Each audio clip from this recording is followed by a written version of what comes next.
Assalamualaikum warahmatullahi wabarakatuh. Kembali lagi di channel Melva Etika.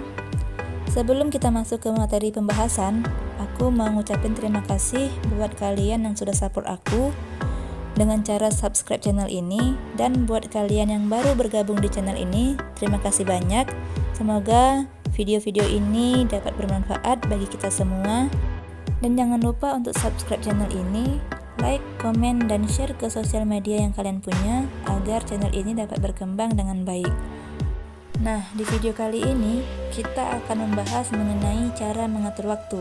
Langsung saja simak pembahasannya. Mengatur waktu atau manajemen waktu adalah proses perencanaan dan pengendalian secara sadar terhadap waktu yang dihabiskan untuk kegiatan tertentu, terutama untuk meningkatkan efektivitas, efisiensi, dan produktivitas. Kemampuan untuk mengalokasikan waktu dan sumber daya yang terbatas bukan suatu hal yang mudah. Dibutuhkan latihan disiplin dalam mengatur waktu hingga mencapai tujuan yang kita hendaki. Untuk dapat mengatur waktu yang tepat, kita harus cermat dalam mengatur porsi baik untuk beribadah, diri sendiri, belajar, bahkan untuk kegiatan sosial. Mengatur kegiatan sehari-hari. Sangat disayangkan apabila waktu yang kita miliki terbuang percuma, apalagi bagi anak-anak usia remaja, karena banyak hal yang dilakukan dalam menggali potensi yang dimiliki sehingga kelak berguna bagi kehidupan di masa yang akan datang. Namun banyak remaja yang tidak tahu bagaimana memanfaatkan waktu seefektif mungkin. Terbukti masih banyak anak yang terlihat melakukan kegiatan-kegiatan yang semestinya tidak perlu dilakukan, yakni kegiatan yang berbau iseng yang menunjukkan ketidaktahuan mereka dalam memanfaatkan waktu luang secara tepat. Pada hakikatnya, kegiatan anak-anak dibagi menjadi 3 jenis, yaitu kegiatan rumah, kegiatan sekolah, dan kegiatan sosial. Kegiatan rumah mencakup kegiatan-kegiatan yang dilakukan untuk memenuhi kewajiban anak sebagai anggota keluarga, membantu kesibukan orang tua di rumah, memberesi pekerjaan rumah, sehingga dapat meringankan kesibukan orang tua, sekaligus menunjukkan dharma bakti kita terhadap orang tua. Kegiatan sekolah mencakup 2 hal, yaitu kegiatan intrakurikuler, yaitu kegiatan belajar mengajar, dan kegiatan ekstrakurikuler, yaitu kegiatan sekolah yang berkaitan dengan pengembangan dan minat terhadap bidang keterampilan tertentu, misalnya bidang kesenian, kepramukaan, dan sebagainya.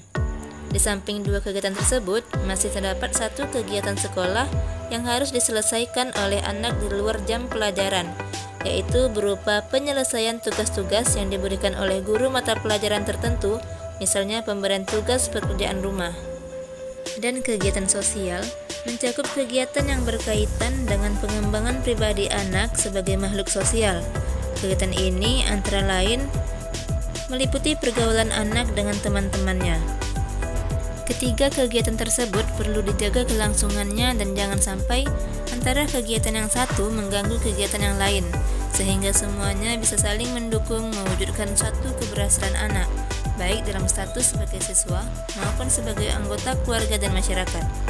Karena anak masih dalam status sebagai siswa yang tugas pokoknya belajar, menimba ilmu demi persiapan masa depannya, maka kegiatan utama yang perlu diselesaikan dan memperoleh perhatian yang paling besar adalah menyelesaikan tugas-tugas yang berkaitan dengan kegiatan sekolah.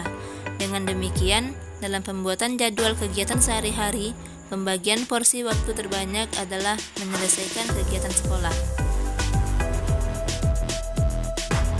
Nah, berikut ini adalah contoh jadwal kegiatan siswa yang dilakukan mulai dari bangun tidur hingga akan tidur kembali. Jadwal kegiatan tersebut berlangsung selama hari masuk sekolah, sedangkan pada hari libur, kegiatan sekolah bisa diganti dengan kegiatan rekreasi atau membantu orang tua menurut keadaan masing-masing. Apabila jadwal kegiatan yang telah disusun tersebut ditaati pelaksanaannya secara disiplin, maka kecil kemungkinan bagi anak tersebut melakukan kegiatan iseng yang hanya menimbulkan keresahan. Mengatur waktu belajar. Kegiatan belajar merupakan kegiatan utama bagi seorang pelajar. Untuk memperoleh prestasi belajar yang tinggi, harus didukung dengan kegiatan belajar yang rutin dengan frekuensi yang tetap. Oleh karena itu, perlu kiranya menyiasati bagaimana mengatur waktu belajar sebaik mungkin agar dapat memperoleh hasil belajar yang maksimal. Dalam hal ini, pemilihan waktu belajar yang tidak tepat hanya akan menghasilkan kelelahan tanpa dapat menghasilkan prestasi yang diharapkan. Sebagai contoh, apabila kita memilih waktu belajar sehabis menonton acara televisi misalnya, maka kecenderungan mata menjadi lelah dan cepat mengantuk karena penglihatan telah terforsir pada saat menonton televisi akan semakin tersiksa saat harus membaca buku pelajaran. Belum lagi masalah kesan yang diperoleh dari isi tayangan televisi yang tidak mustahil akan lebih berkesan dan berpengaruh pada kejiwaan si anak, sehingga menghambat daya serap anak pada isi pelajaran yang dibacanya. Belajar memerlukan suasana yang mendukung, antara lain badan yang segar, udara yang tidak terlalu panas, lingkungan yang tidak terlalu bising, serta suasana hati yang tenang. Demikian pula dengan keadaan ruangan serta lingkungan yang hiruk-pikuk akan menyulitkan anak berkonsentrasi pada materi yang dipelajarinya. Ada beberapa contoh untuk dapat memilih waktu belajar yang baik, antara lain, yang pertama, seusai subuh, sekitar jam 4.30 sampai jam 5.30. Yang kedua, seusai tidur siang, sekitar jam 16 sampai jam 17. Dan yang terakhir, seusai makan malam, sekitar jam 19 sampai jam 20.